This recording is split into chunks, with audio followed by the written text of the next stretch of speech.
తింటాడేమో. ఇదిగో నేను చేప ముక్కలు తెచ్చాను, పులుసు పెడతావా? ఇగురొద్దా పులుసు పెట్టనా? పులిసే పెట్టవా? మొన్న మా అక్కల ఇంటికి వెళ్ళాను కదా, మా అక్క చేపల పులుసు వేసి పెట్టిందే, సూపర్ ఉందే. డాడీ అతిందాం ఇవాళ చేపల పులుసు తిందాం. తగ్గిందాం ఇవాళ అంతా పండగే మనకి. అన్నాల మియ్యమ్మేమో పులుసు వండుతుంది. లచ్చలు ఒకవేళ ముక్కలు లోవగానే ఉంటే సన్నగా పోయా. సరే బావా. పులుపు సమానంగా అయ్యా, మొన్న మా అక్క అలాగేసింది. అలాగే. బెండకాయ నువ్వు వేసినట్టు చిన్న చిన్న ముక్కల కింద కాకుండా బెండకాయ కింద వేసేయా, కొంచెం చీలి కింద వేయి. మొన్న మా అక్క అలాగేసింది. మండుతున్నట్టుంది. అయితే నిలువునా సీరేమంటావా? అదే బెండకాయని.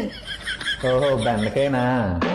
పులుసు మరీ చిక్కగా కాకుండా మరీ పలచగా కాకుండా సమానంగా దించే. మొన్న మా అక్కల ఇంట్లో తిన్నది అలాగే ఉంది. ఇదిగో మీ అక్క చేపల పులుసు పెడితే చైనా గోడ కట్టినంత బిల్డప్ పెట్టినావు కదా, ఇవన్నీ పట్టుకెళ్ళి మీ అక్క చేత వండించుకుని అక్కడే మెక్కేసిరా. మొత్తం మీరే చేశారు. బేసిక్ గా నా జాతకమే అంత.